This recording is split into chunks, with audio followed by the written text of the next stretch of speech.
ថ្ងៃនេះដូចជាអបសក់គូតែដើរទៅមុខក្រែងបានកន្លះ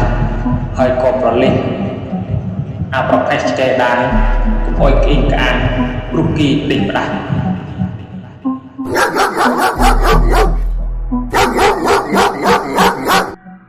ស៊ីចាក់ហៀវ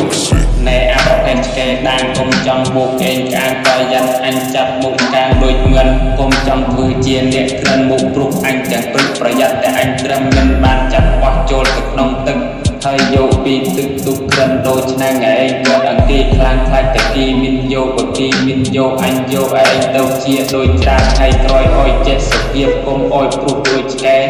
ហើយថាមកឆ្កែ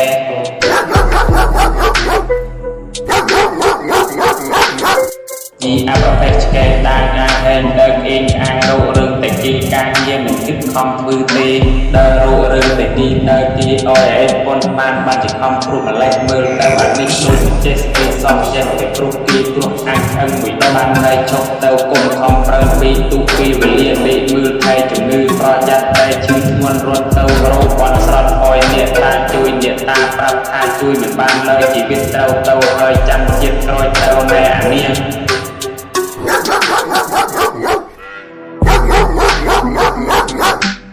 ប៉ុណ្ណឹងហើយខ្ជិលបរិយាច្រើនព្រោះអង្គុយលេខខ្ញុំទៅដេកសិនហើយ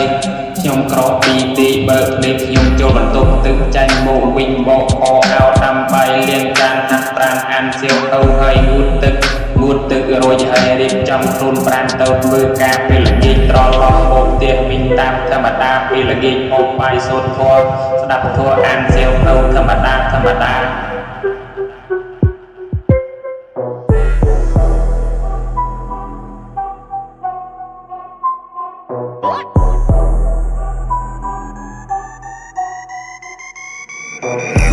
ក្រពីទីបើកលេខខ្ញុំចូលបន្ទប់ទឹកចាញ់មកវិញបោកអោដាំបាយលាងចានហាត់ប្រាណអានសៀវទៅហើយងូតទឹករួចហើយរៀបចំខ្លួនប្រាណទៅធ្វើការពេលល្ងាចត្រឡប់មកផ្ទះវិញតាមធម្មតាពេលល្ងាចហូបបាយសូត្រធម៌ស្ដាប់ធម៌អានសៀវទៅធម្មតា